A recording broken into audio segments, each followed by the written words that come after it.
Hey guys, it's Hypersugar, and this is a Fibonacci spiral, and this is the only Galio gadget you'll ever need.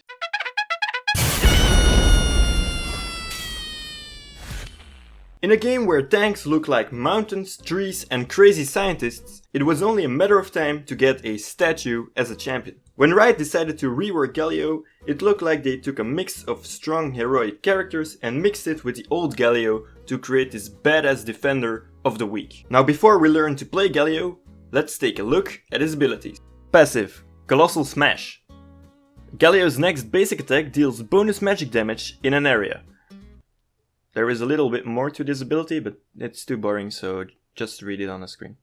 Q. I want to be Yasuo. Galio fires 2 gusts of wind that deal magic damage, and when both gusts converge, they'll deal extra damage based on the target's max health. W. We just put old Galio ult on this ability because why not, we're Riot Games.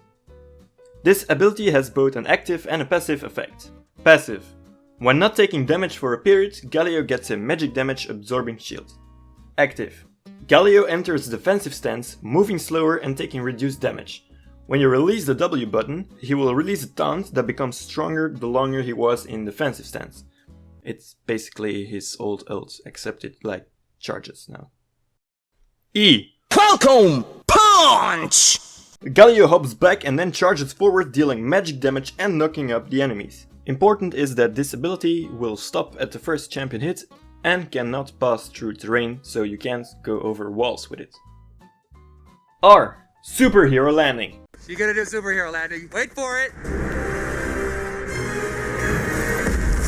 Woo! Superhero landing! Galio heroically leaps into the air, granting an ally a short damage reduction shield, while then crashing onto them, knocking up all enemies in the area and dealing magic damage. Now that we know how Galio's abilities work, it's time to look how to play him. During the laning phase, you're looking to wave clear with your Q and passive, while waiting for an opportunity to unleash your close combat potential with the EQ passive combo.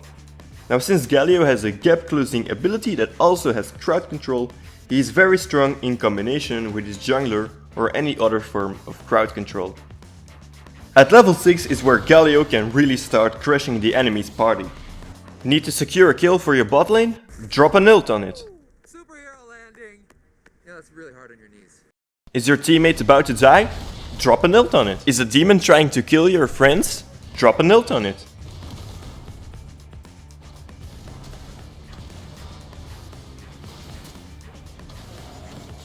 Aatrox's passive is proccing, but you're 0 and 3 and really want to kill? Drop an ult on it. And still fail to get the kill.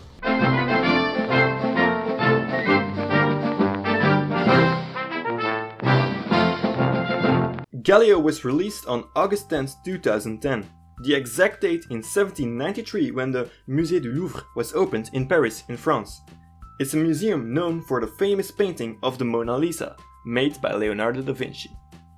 This has absolutely nothing to do with Galio, but I thought it was pretty interesting, so I just let you know.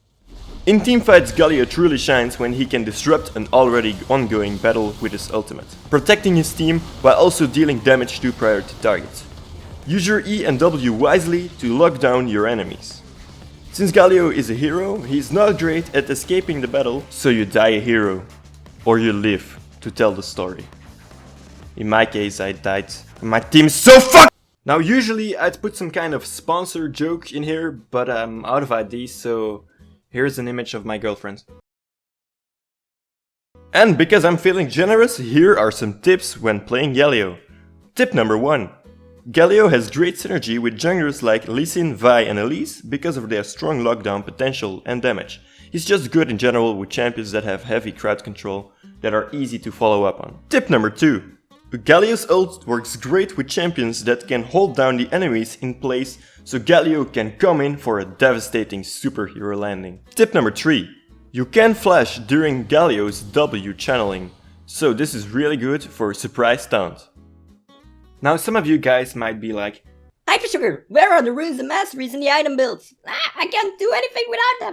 I've decided to no longer include item builds, runes and masteries, since they will depend on your playstyle and on the enemy team matchup and also on how the game is going or on how the runes masteries will change in the future. So look it up for yourself, there's plenty of resources, and just adapt your build to your playstyle and to the game, and that will eventually make you a better player overall. Now you know everything you need to know to start crushing parties as Galio the Colossus. The Colossus, really? Let me know what champion you want to see next in the comments down below, and maybe your champion will be the next guide. Leave a like if you want to help out the channel, and if you enjoyed the video, consider subscribing. You can also check out my Twitter and our Discord, the links will be in the description. Thank you so much for watching, and I'll see you in the next one. Roll the outro. Roll the outro? I said roll the fucking...